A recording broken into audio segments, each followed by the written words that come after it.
Captain Jake Morrison stood at the big window on his ship's control room. He watched 3 cargo ships move slowly toward Kepler Station. The ships carried food, tools, and medicine for the people who lived on the mining station. It was just another normal day in space, or so Jake thought. Kepler Station was the farthest place humans had built in this part of space. The station sat near a group of rocks that had valuable metals inside them. About 200 people lived there, mining the rocks and sending the metals back to Earth. They had been there for 3 years without any problems. Jake's ship, the UES Vengeance, was there to protect the cargo ships. It was not a big warship, just a patrol boat with some guns. Most days, Jake and his crew of 20 people just watched empty space and made sure nothing bad happened to the supply ships. But today was different. Today, something was watching them back. Deep in space, hidden behind twisted light that made them invisible, alien ships waited. These ships belonged to the Zephyrian Empire. The aliens had been watching humans for many months.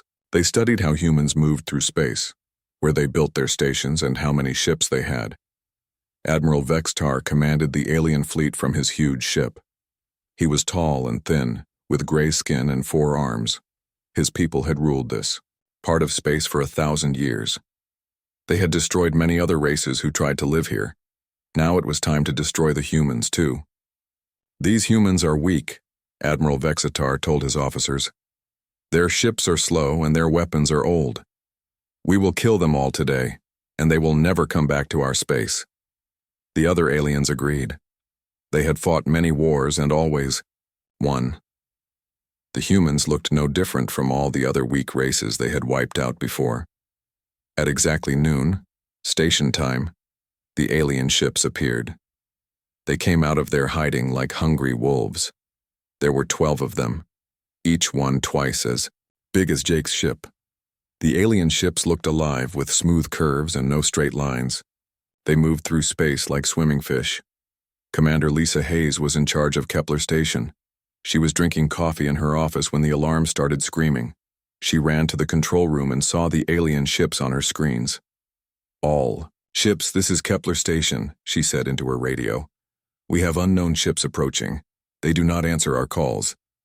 Jake Morrison saw the alien ships too. His heart started beating fast. "All crew to battle stations," he ordered. "Get ready to fight." But Jake knew his small ship could not fight 12 big alien ships. The cargo ships had no weapons at all. They were sitting ducks. The aliens attacked without warning. Bright green beams shot out from their ships. The first beam hit one of the cargo ships. The ship exploded into a ball of fire and metal pieces. 20 people died in 1 second. "Fire back!" Jake shouted. His ship's guns shot red laser beams at the nearest alien ship. The beams hit the alien ship but did no damage. The alien ship's skin just soaked up the laser fire like a sponge soaks up water. The second cargo ship tried to run away. It turned around and pushed its engines as hard as they could go. But the alien ships were much faster.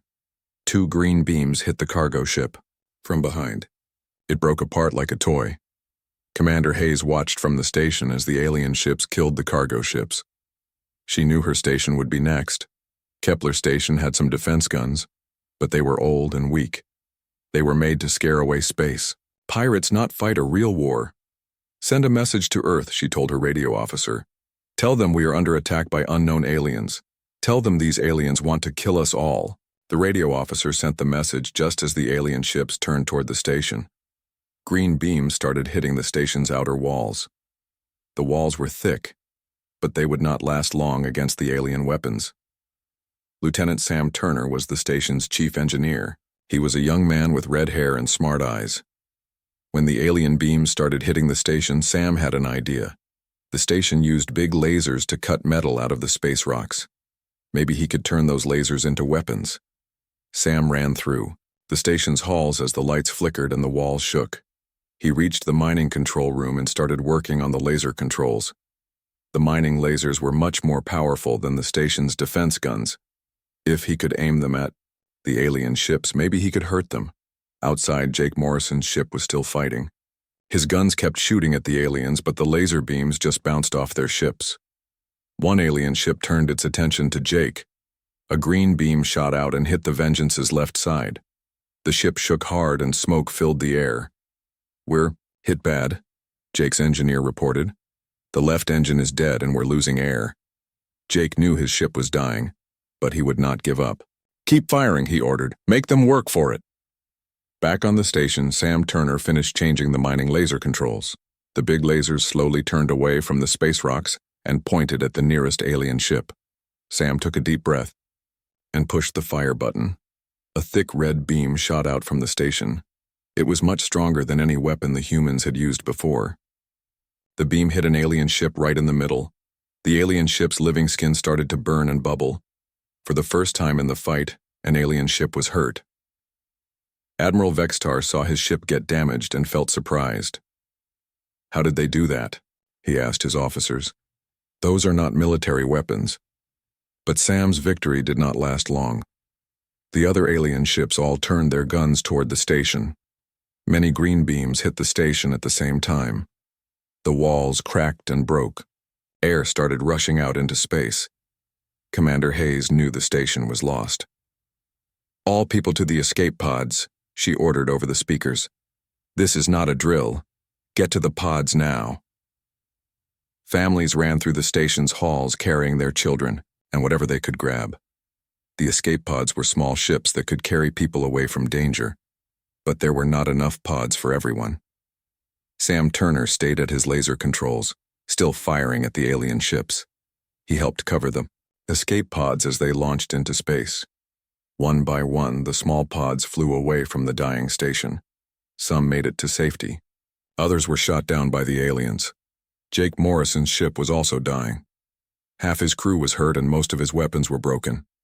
But he saw the escape pods trying to get away and knew what he had to do. "All power to engines," Jake ordered.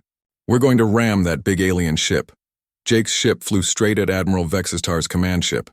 The aliens shot at Jake's ship with everything they had. The Vengeance caught fire and started breaking apart, but Jake kept flying forward, at E. The last second, Jake's ship hit the alien command ship's side. Both ships exploded in a ball of fire. Jake Morrison and his crew died, but their sacrifice damaged the alien admiral's ship and gave more escape pods time to get away. Commander Hayes was in one of the last escape pods to leave the station. She watched through the small window as the alien ships finished destroying everything humans had built. The mining station broke apart and burned. The defense platforms were smashed to pieces. In 1 hour, 3 years of human work was turned into floating junk, but Hayes and 43 other people escaped in the pods. They would carry the news back to Earth. They would tell everyone what happened at Kepler Station. They would warn Earth that humanity was no longer alone in space, and that the aliens who found them wanted all humans dead. Admiral Vextar looked at the wreckage of Kepler Station from his damaged ship. His officers were fixing the holes that Jake Morrison's ship had made. The Admiral felt pleased with his victory. "The humans are weak, just as I thought," he told his officers. "They will hear about this attack and run back to their homeworld. They will never bother us again." The Admiral was very wrong. Humans do not run away when someone tries to kill them. They get angry. And when humans get angry, they start building bigger weapons. The escape pods from Kepler Station reached the nearest human outpost after 3 days of flying through empty space.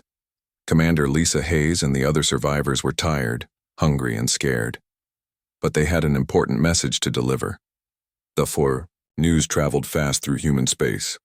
Radio signals carried the terrible story from one planet to another. An alien race had attacked Kepler Station. They destroyed everything and killed most of the people there. The aliens had weapons that could cut through human ships like paper. On Earth, President Claire Davis sat in her office reading the reports. She was a strong woman who had led Earth through many hard times. But this news was different. This was not a problem between human colonies or a natural disaster. This was war. President Davis called a meeting with all the important leaders from Earth and the other human worlds. They met in a big room in New York where the United Earth Council made decisions. The room was full of worried faces. "Friends," President Davis said as she stood up, "we have a problem. Someone out there wants to kill us all. They think we are weak and will run away. They are wrong." She looked around the room at all the leaders. "These aliens sent us a message when they destroyed Kepler Station. They wanted us to be afraid. Now we will send them a message back. Our message will be written with big guns and warships. The leaders talked for hours about what to do. Some wanted to try talking to the aliens. Others wanted to build stronger defenses around human worlds, but President Davis had a different idea. "We are not going to hide," she said. "We are going to fight back, and we are going to win." Admiral Ben Carter was called to Earth the next day. He was the best military commander humans had. He had fought space pirates and solved problems between colonies. He was smart, tough, and never gave up. President Davis met with Admiral Carter in her private office. "Ben," she said, "I need you to build me an army. Not just any army. I need an army that can beat aliens with weapons we have never seen before." Admiral Carter looked at the reports about Kepler Station. He saw how easily the alien weapons had destroyed human ships. "Our current ships will not work," he said. "We need something completely new." "Then build it," President Davis replied. "You have whatever you need: money, people, materials, time. Just build me ships that can fight these aliens and win." Admiral Carter knew exactly who to call. Dr. Nina Cross worked at a secret research center on the moon. She and her team had been designing new kinds of warships for years. The government had never built these ships because they were too expensive and too dangerous for peacetime. But peacetime was over now. Dr. Cross was a thin woman with gray hair and smart eyes. She had studied weapons and ship design for 20 years. When Admiral Carter called her, she was ready. "Admiral," she said over the video screen, "my team has been waiting for this call. We have plans for ships that will scare those aliens back to wherever they came from." "Show me," Admiral Carter said. Dr. Cross sent him the files on her computer. Admiral Carter looked at the ship designs and felt amazed. These were not exploration ships or patrol boats. These were pure war machines built to destroy anything that got in their way. The first design was called the UES Reaper. It was twice as big as any ship humans had ever built. The Reaper had plasma cannons that could shoot beams hot enough to melt metal. It had armor thick enough to stop the alien green beams. It had engines fast enough to catch any enemy ship.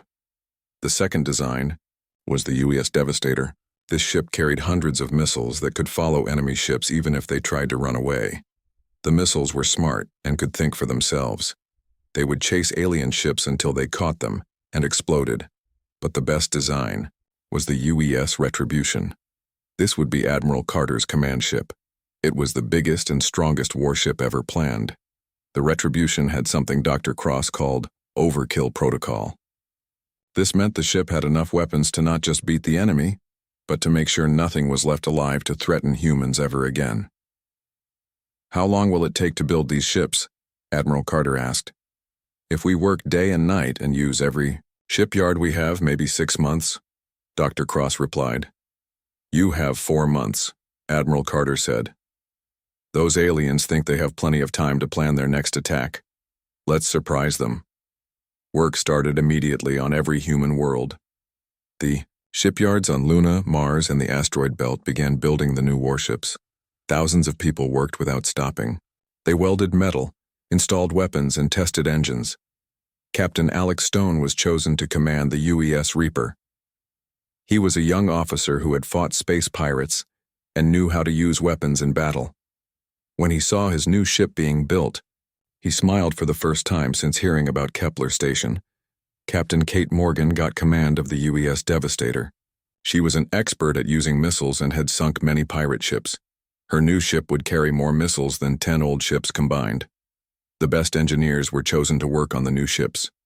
Chief Engineer Ron Phillips was put in charge of the UES Retribution's weapons. He had designed the overkill protocol and wanted to see it work in battle. "Sir," Phillips told Admiral Carter, "when we are done with these ships, the aliens will wish they had never heard of humans." But building the ships was only part of the job. The crews had to learn how to use the new weapons. Training started while the ships were still being built. Pilots practiced shooting the new plasma cannons.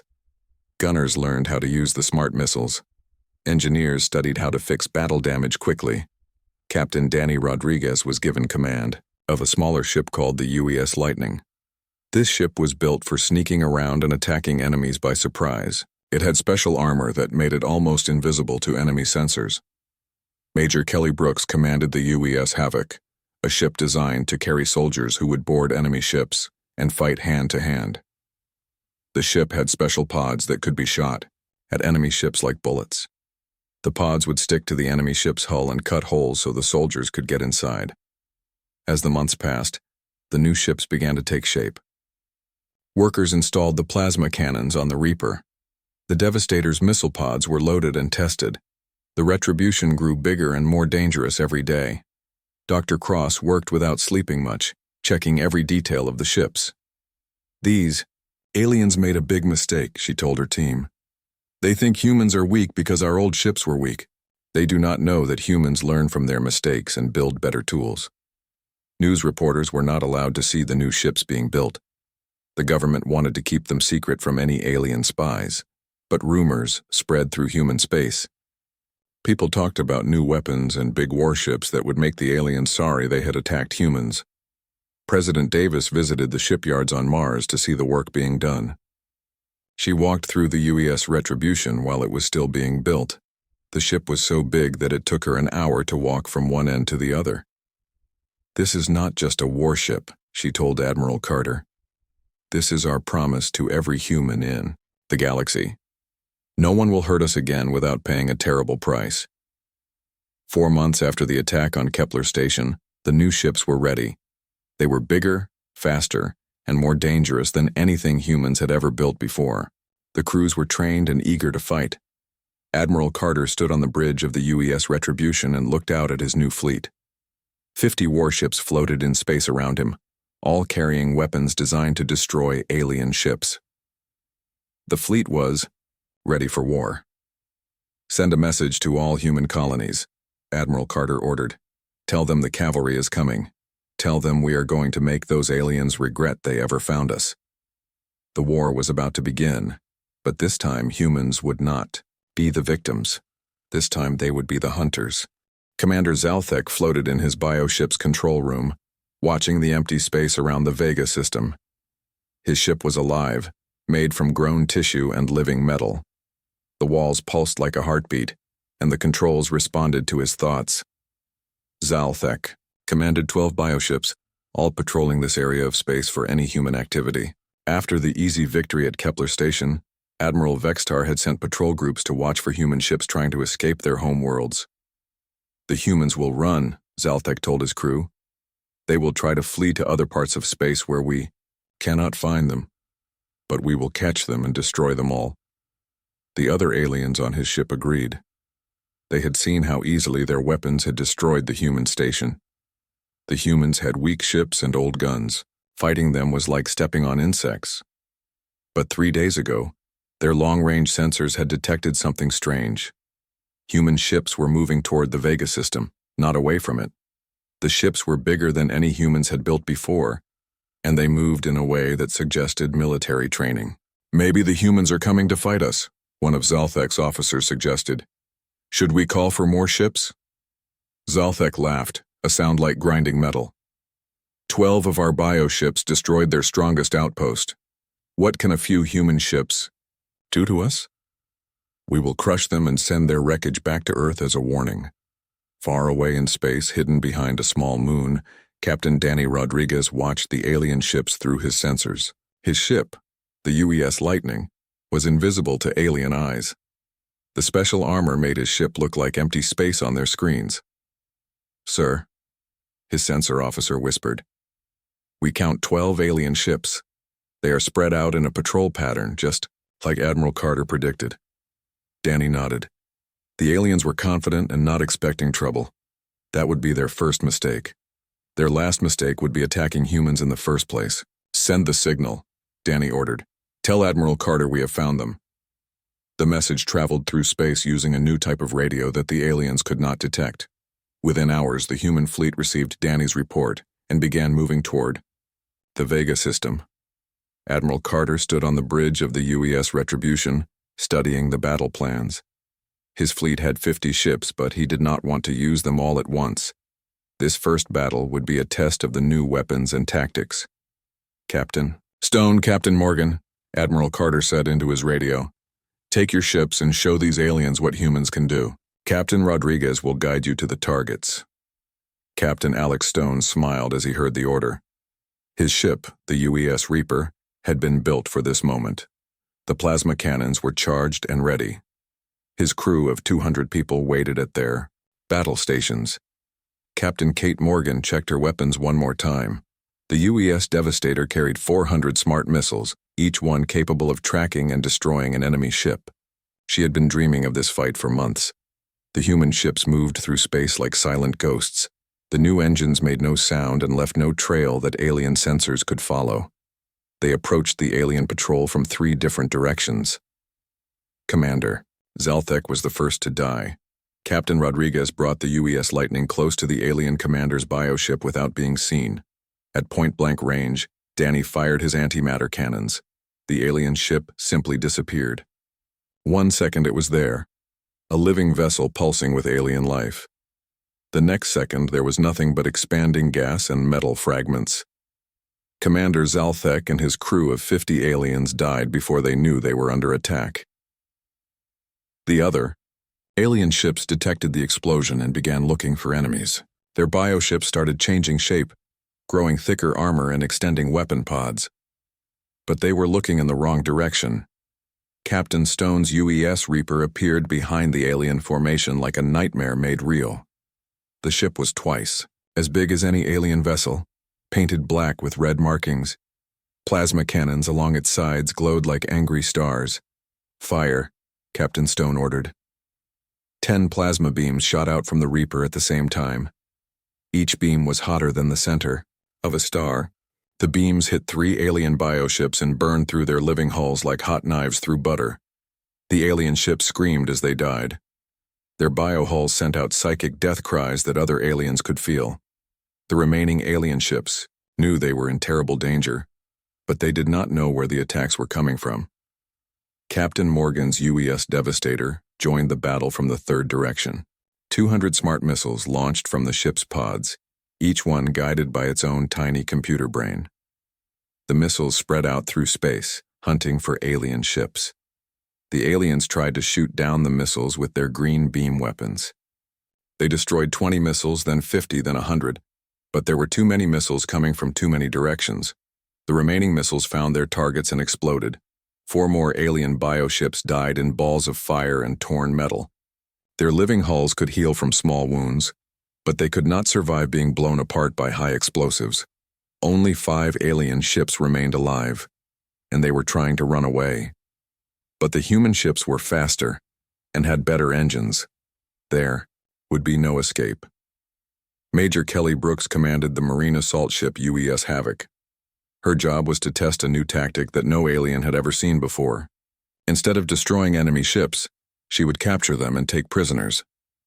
"Launch boarding pods," Major Brooks ordered. 20 small pods shot out from the UES Havoc like bullets. Each pod carried 10 human Marines armed with rifles, explosives, and cutting tools. The pods were made to punch through enemy ship hulls and stick there like metal ticks. The alien crews watched in horror as the human pods hit their bioships and began cutting holes in the living hulls.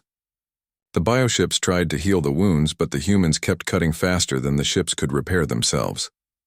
Sergeant Tim Walsh led the first boarding team inside an alien bioship.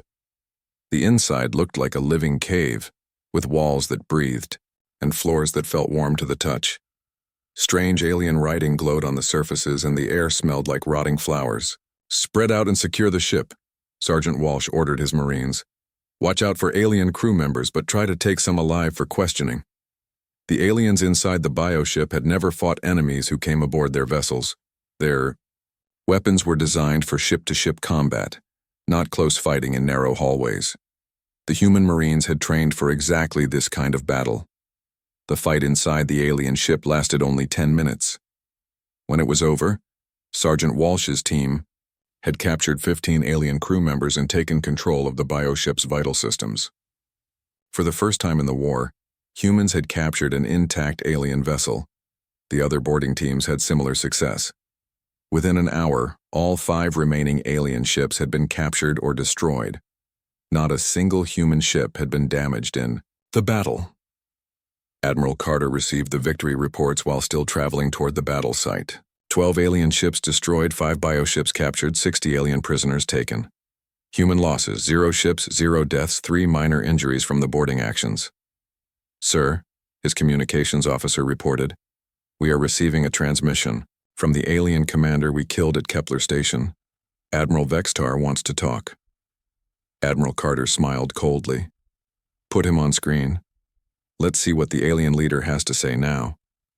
Admiral Vextar's face appeared on the main screen. The alien looked shocked and afraid. His forearms shook as he spoke. Human commander, Vextar said.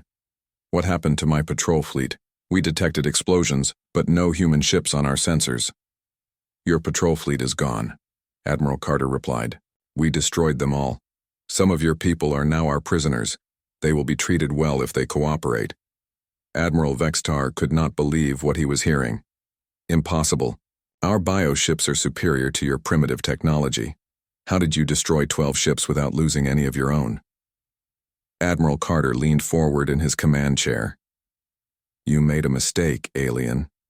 You thought we were weak, because our old ships were weak. You did not know that humans learn from their defeats and build better weapons.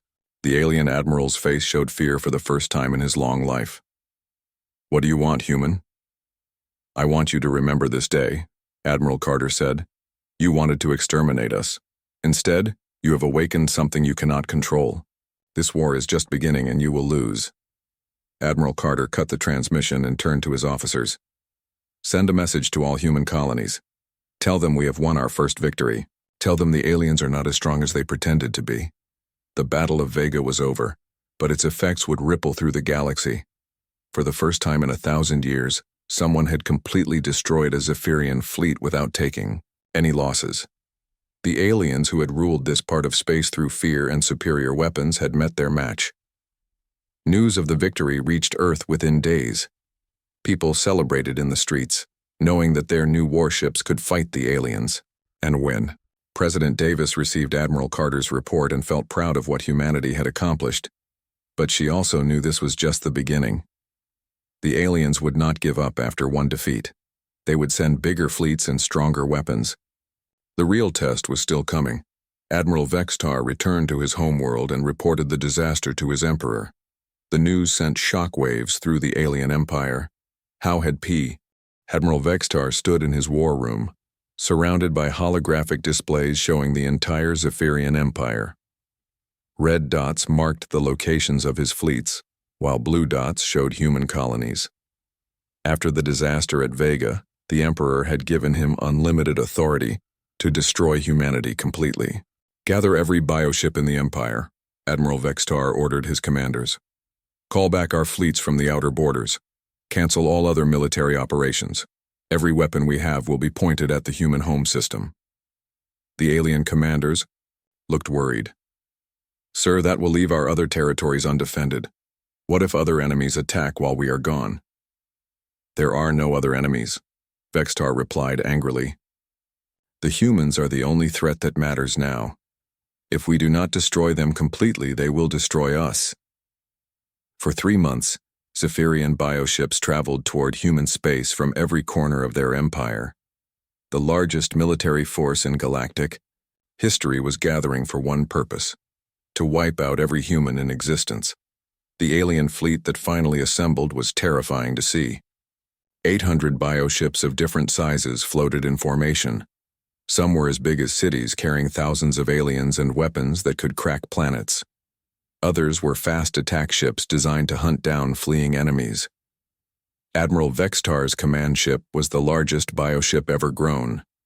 It was 5 miles long and shaped like a giant sea creature. The ship's living hull pulsed with veins of green energy, and weapon pods covered its surface like scales.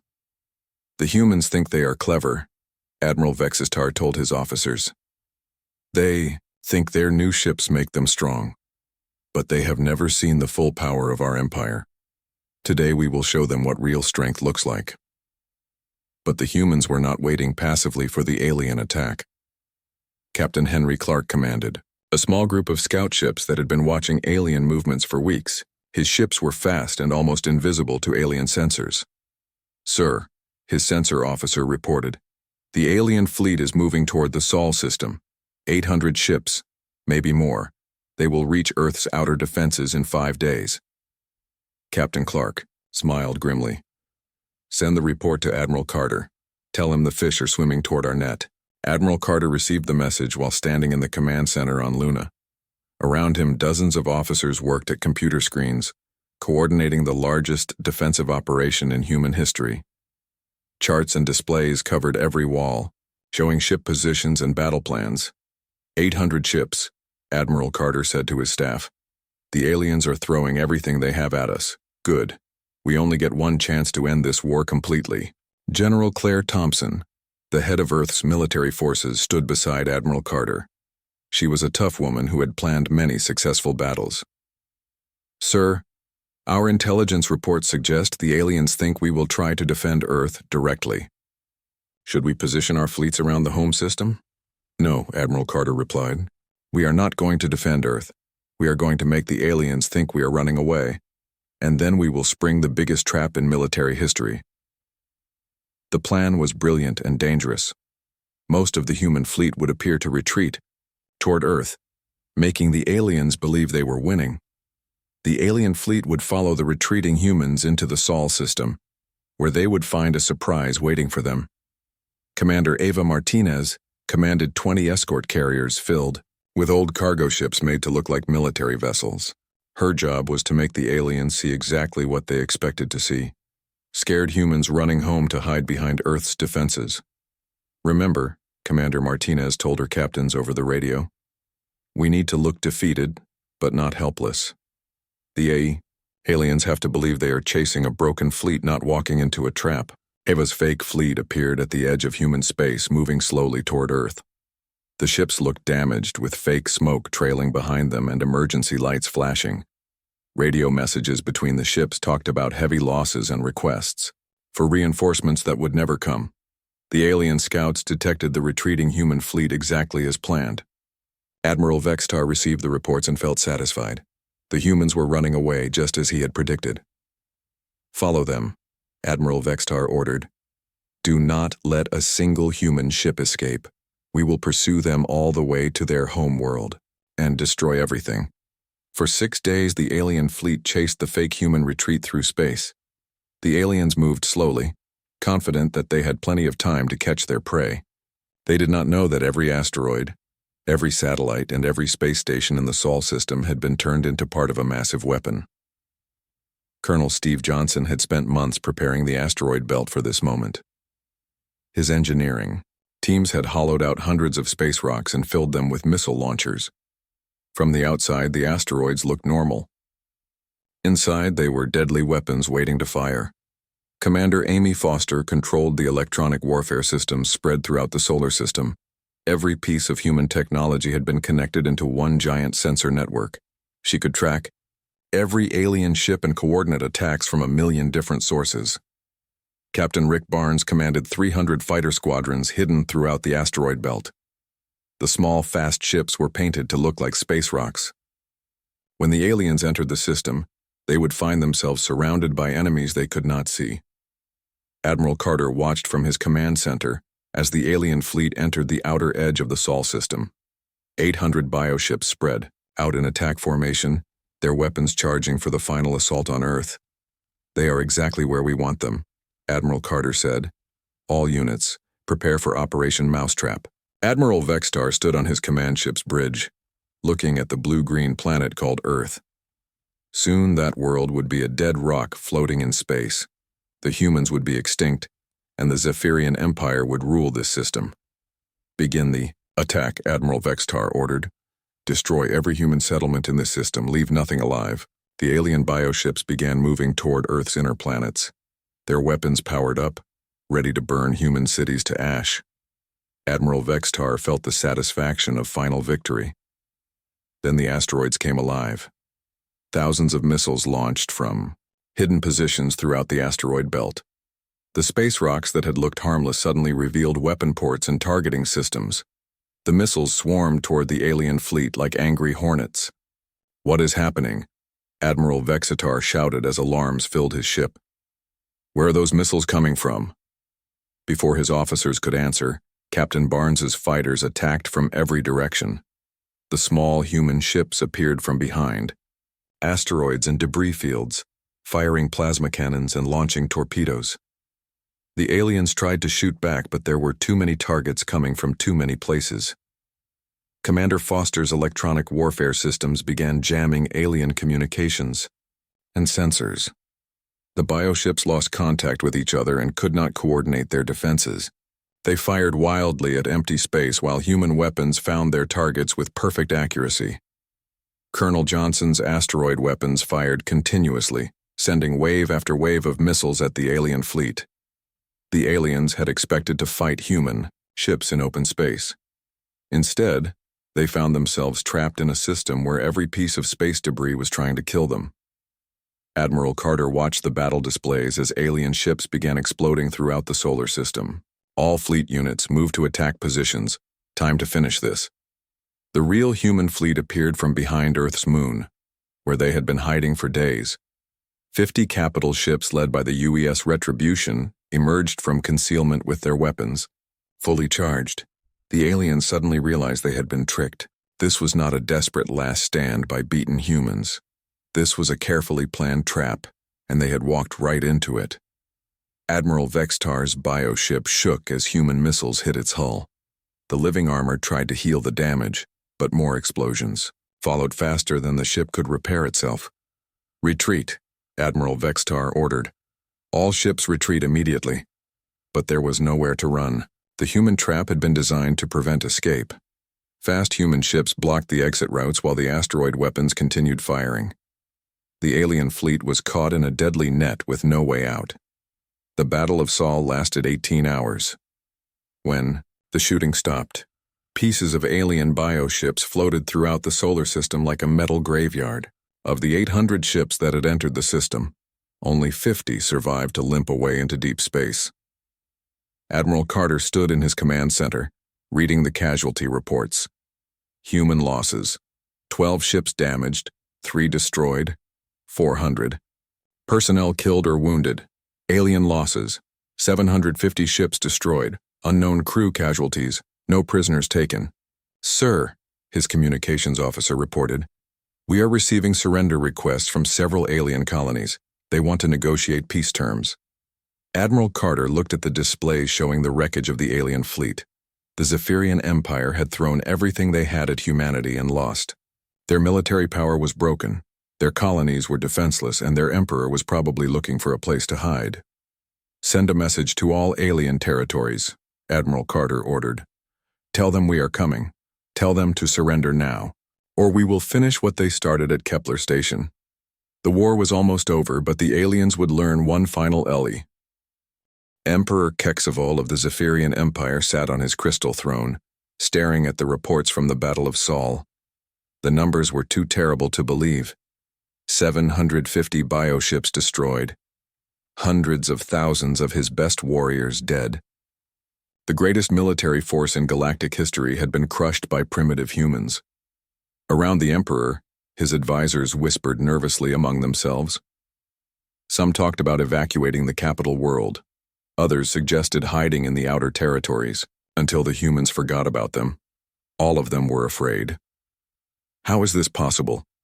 Emperor Kexavol asked, his voice shaking with rage and fear.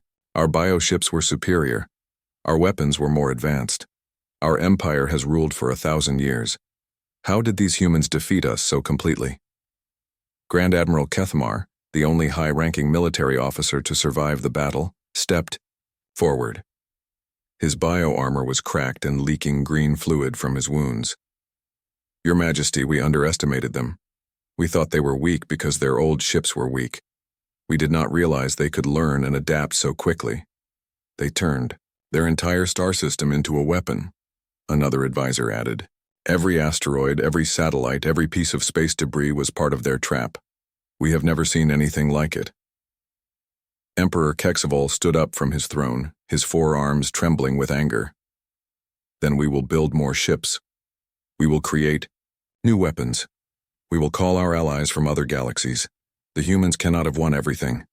But even as he spoke, new reports arrived that made his situation worse. Human ships had been detected in 17 different star systems, all of them heading towards Zephyrian colonies. The humans were not waiting for the aliens to recover. They were coming to finish the war. Captain Troy Walker commanded the UES Nemesis, one of the fastest ships in the human fleet. His mission was simple but dangerous: reach the Zephyrian capital world before they could organize new defenses and deliver humanity's final ultimatum. The Nemesis used an experimental jump drive that could travel faster than any alien ship. The technology was dangerous and had killed test pilots before, but Captain Walker volunteered anyway. Someone had to carry the message that would end the war. "Sir," his navigator reported, "we are approaching the Zephyrian capital system.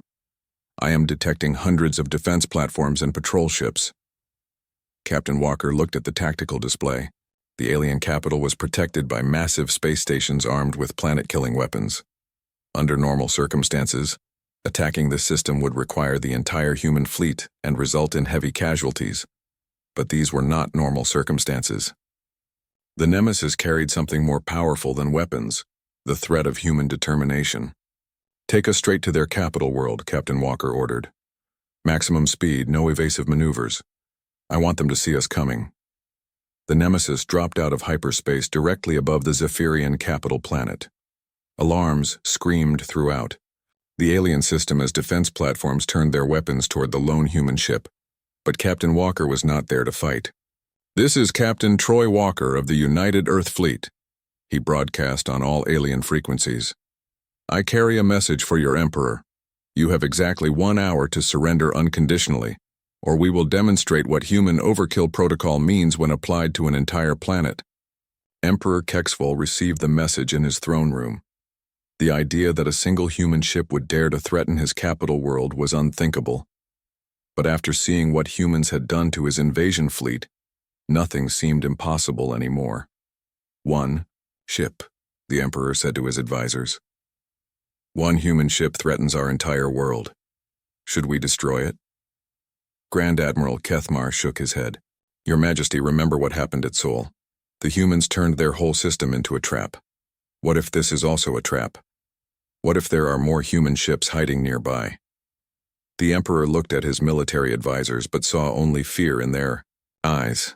The same aliens who had conquered dozens of worlds were now afraid of a single human vessel. On Earth, Admiral Carter stood in the command center monitoring Captain Walker's mission. Around him, displays showed human fleets moving toward Yaw, alien colonies throughout the galaxy. The war was almost over, but this moment would determine whether it ended with negotiation or total destruction. "Sir," his communications officer reported, "we are receiving responses from alien colonies in 12 systems. They all want to surrender before our fleets arrive." Admiral Carter nodded. The aliens were learning that resistance was hopeless. Their military power was broken, their fleets were destroyed, and their colonies were defenseless.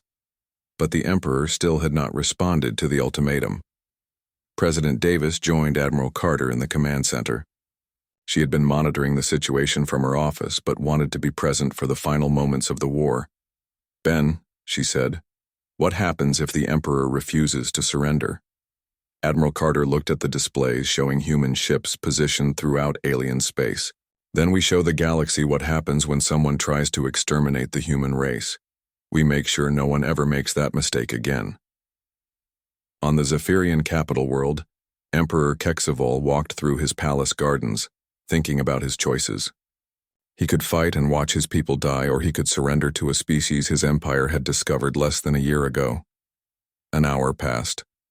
Captain Walker's deadline arrived. The Emperor had not responded to the human ultimatum.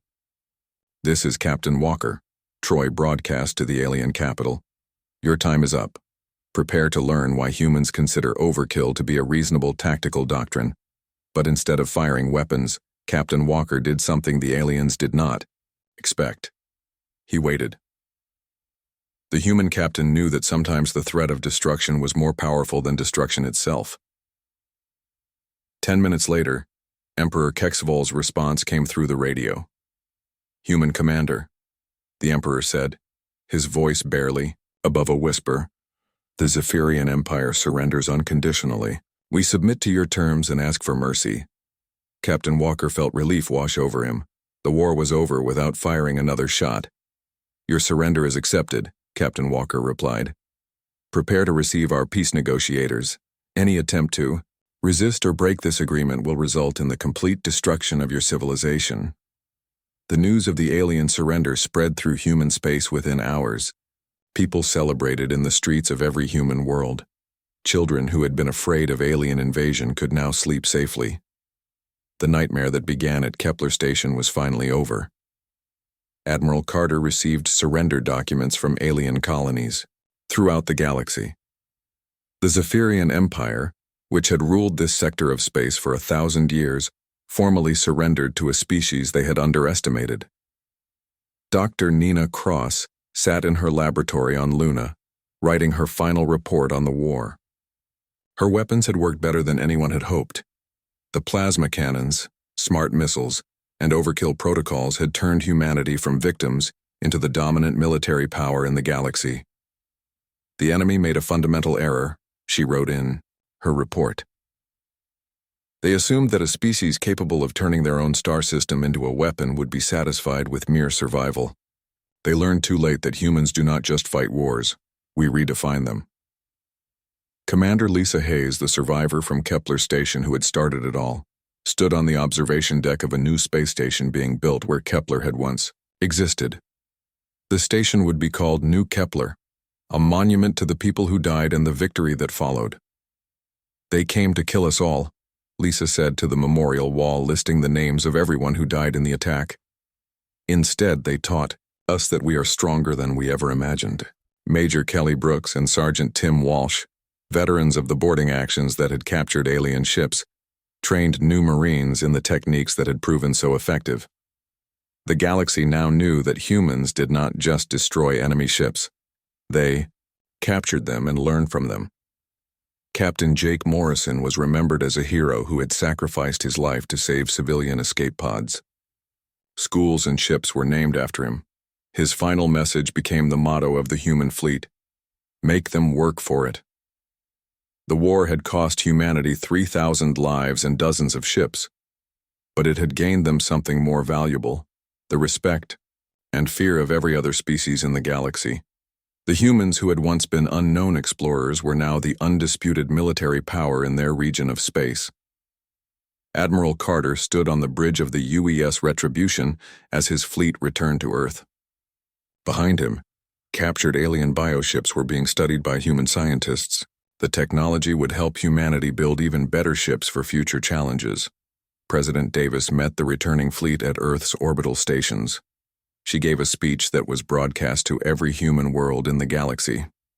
We did not start this war, she said, but we finished it. We showed the galaxy that humans may seem peaceful, but we are never helpless.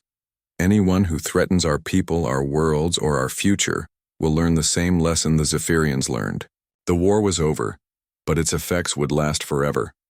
Humanity had taken its place among the great powers of the galaxy, not through conquest or expansion, but by proving that some species should never be underestimated.